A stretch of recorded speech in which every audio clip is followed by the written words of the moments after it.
We've been good friends, Jane. Have we not?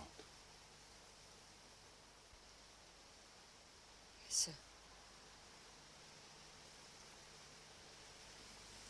And then we shall sit together in peace tonight. Even if we should be destined never to do so again. It's a long way to Ireland. I'm sorry to send my little friend on such weary travels, but if I cannot do better, how's it to be hoped?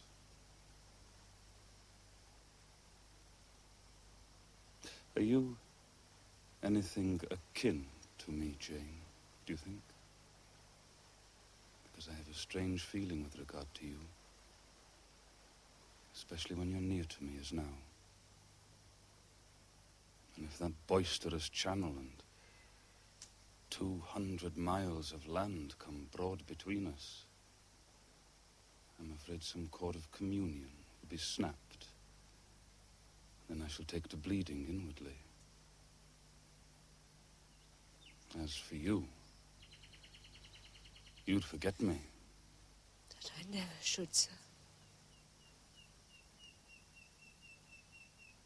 Do you hear the nightingales singing in the wood?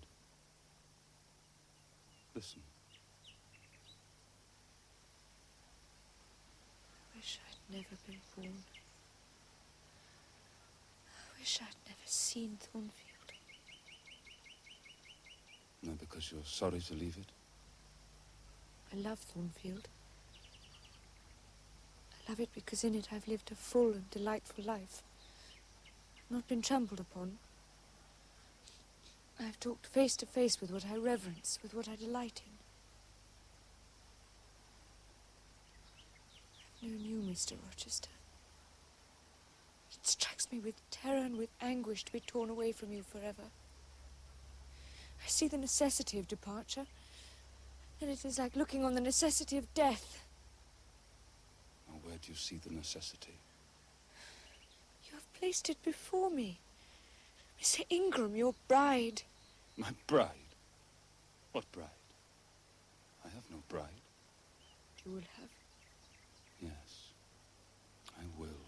Then I must go. No, Jane. You must stay. I swear it. I tell you, I must go. Do you think because I'm poor, obscure, plain and little, I'm soulless and heartless? I have as much soul as you and full as much heart. And if God had blessed me with some beauty and much wealth, I would have made it as hard for you to leave me now as it is for me to leave you.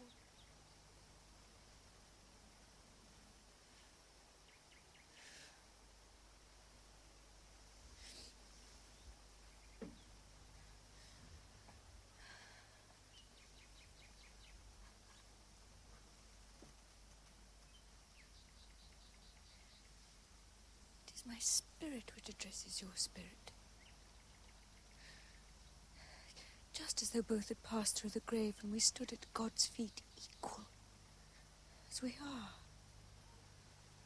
As we are. So.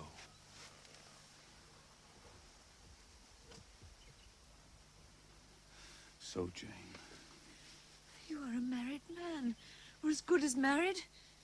Married to one inferior to you, whom I do not believe you truly love. I would scorn such a marriage, therefore I am better than you. Let me go. Jane, don't struggle so like a wild, frantic bird. I am no bird. I am a free human being with an independent will, and I shall leave you. It is your will that shall decide your destiny. I offer you my heart, my hand, and a share of all my possessions.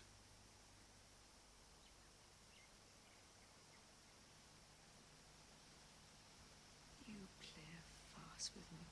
I ask you to pass through life at my side, to be my second self and best earthly companion. Come, Jane. Come hither. Your bride stands between us. My bride is here, because my equal is here. And my likeness. Jane, will you marry me? Do you doubt me, Jane? Entirely. You have no faith in me? Not a whit. Am I a liar in your eyes? What love have I for Miss Ingram? None, and that you know. What love has she for me? I shall never marry that mercenary. You strange, you almost unearthly thing. I love you as my own flesh. I entreat you. Accept me as your husband.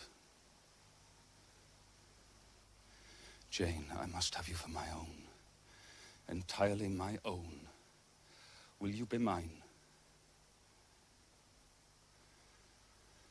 Accept me. Marry me. Mr. Rochester, let me look at your face.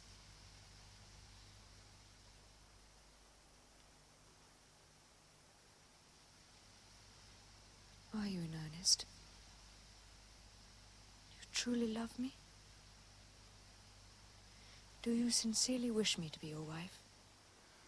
I do. And if an oath is necessary to satisfy, I swear it. Then, sir, I will marry you. Make my happiness. I will make yours.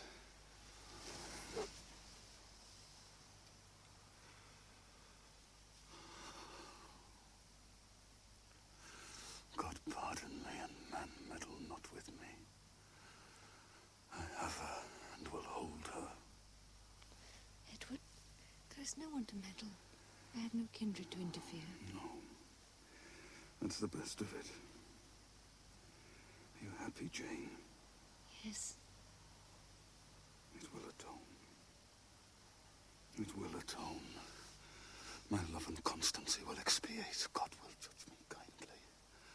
For man's opinion, I defy it.